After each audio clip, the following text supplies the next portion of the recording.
ਗਾਜਰ ਦਾ ਜੂਸ ਬੱਚਿਆਂ ਨੂੰ ਦੇਣਾ ਚਾਹੀਦਾ ਹੈ ਜਾਂ ਨਹੀਂ ਦੇਣਾ ਚਾਹੀਦਾ। ਅਗਰ ਅਸੀਂ ਆਪਣੇ ਬੱਚਿਆਂ ਨੂੰ ਗਾਜਰ ਦਾ ਜੂਸ ਦਿੰਦੇ ਹਾਂ ਤਾਂ ਕਿਹੜੀਆਂ ਬਿਮਾਰੀਆਂ ਤੋਂ ਜਾਨ ਛੁੱਟ ਸਕਦੀ ਹੈ, ਕਿਹੜੀਆਂ ਦਵਾਈਆਂ ਤੋਂ ਜਾਨ ਛੁੱਟ ਸਕਦੀ ਹੈ।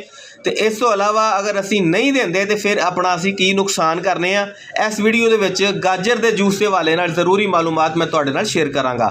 ਗਾਜਰ ਦੇ ਜੂਸ ਦੇ ਵਿੱਚ ਜਨਾਬ ਵਿਟਾਮਿਨ ਏ ਵਾਫਰ ਮਕਦਾਰ ਦੇ ਵਿੱਚ ਮੌਜੂਦ ਹੁੰਦਾ ਹੈ, ਜਿਹੜਾ ਬੱਚਿਆਂ ਦੀ ਨਜ਼ਰ ਦੇ ਹਵਾਲੇ ਨਾਲ ਬਹੁਤ ਬਿਹਤਰੀਨ ਚੀਜ਼ ਹੈ। ਖਾਸ ਤੌਰ 'ਤੇ ਉਹ ਬੱਚੇ ਜਿਹੜੇ ਅਕਸਰ ਅੱਖਾਂ ਦੇ ਦਰਦ ਦੀ ਸ਼ਿਕਾਇਤ ਕਰਦੇ ਨੇ, ਜਿਨ੍ਹਾਂ ਨੂੰ ਰਾਤ ਦੇ ਟਾਈਮ ਸਹੀ ਤਰ੍ਹਾਂ ਨਜ਼ਰ ਨਹੀਂ ਆਉਂਦਾ, ਜਾਂ ਛੋਟੇ ਬੱਚੇ ਜਿਨ੍ਹਾਂ ਨਿੱਕੇ ਮਾਸੂਮ ਬੱਚਿਆਂ ਨੂੰ ਐਨਕਾਂ ਲੱਗੀਆਂ ਨੇ, ਗਾਜਰ ਦਾ ਜੂਸ 1 ਕੱਪ ਰੋਜ਼ਾਨਾ ਦਿਆ ਕਰੋ। ਦੂਜੇ ਨੰਬਰ ਦੇ ਉੱਤੇ ਇਹਦੇ ਵਿੱਚ ਵਿਟਾਮਿਨ ਸੀ ਵਾਫਰ ਮਕਦਾਰ ਦੇ ਵਿੱਚ ਮੌਜੂਦ ਹੁੰਦਾ ਹੈ, ਜਿਹਦੀ ਵਜ੍ਹਾ ਤੋਂ ਬੱਚਿਆਂ ਦਾ ਨਿਜ਼ਾਮੇ ਇਨਹਜ਼ਾਮ ਤੇ ਅਕਸਰ ਉਹਨਾਂ ਦਾ ਜਿਹੜਾ ਬਾਰ-ਬਾਰ ਨਜ਼ਲਾ ਜ਼ੁਕਾਮ ਹੋ ਜਾਂਦਾ ਹੈ, ਇਸ ਤੋਂ ਜਾਨ ਛਡਾਉਣ ਵਾਸਤੇ ਰੋਜ਼ਾਨਾ 1 ਕੱਪ ਅਗਰ ਅਸੀਂ ਗਾਜਰ ਦਾ ਜੂਸ ਦਿੰਦੇ ਹਾਂ ਤੇ ਤਬੀਅਤ ਬਿਹਤਰ ਹੋ ਜਾਏਗੀ।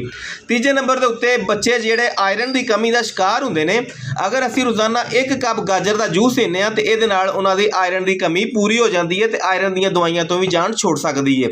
ਚੌਥੇ ਨੰਬਰ ਦੇ ਉੱਤੇ ਇਹਦੇ ਵਿੱਚ ਜਨਾਬ ਫਾਈਬਰ ਮੌਜੂਦ ਹੁੰਦਾ ਹੈ, ਜਿਹੜਾ ਬੱਚਿਆਂ ਦੇ ਨਿਜ਼ਾਮੇ ਨਿਜ਼ਾਮ ਨੂੰ ਬਿਹਤਰ ਕਰਨ ਵਾਸਤੇ, ਕਬਜ਼ ਦੇ ਮਸਲੇ ਮਸਾਇਲ ਨੂੰ ਠੀਕ ਕਰਨ ਵਾਸਤੇ ਗਾਜਰ ਦਾ ਜੂਸ 1 ਕੱਪ ਰੋਜ਼ਾਨਾ, ਤੇ ਉਹਦੀ ਵਜ੍ਹਾ ਤੋਂ ਕਬਜ਼ ਵਾਲੀਆਂ ਦਵਾਈਆਂ ਤੋਂ ਵੀ ਜਾਨ ਛੁੱਟ ਸਕਦੀ ਹੈ।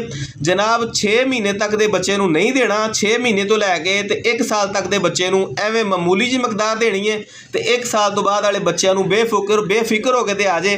ਅੱਲਾ ਦੀ ਰਹਿਮਤ, ਅੱਲਾ ਦੀ ਕੁਦਰਤ, ਅੱਲਾ ਦੀ ਬੜੀ ਵੱਡੀ ਨਿਮਤ ਹੈ।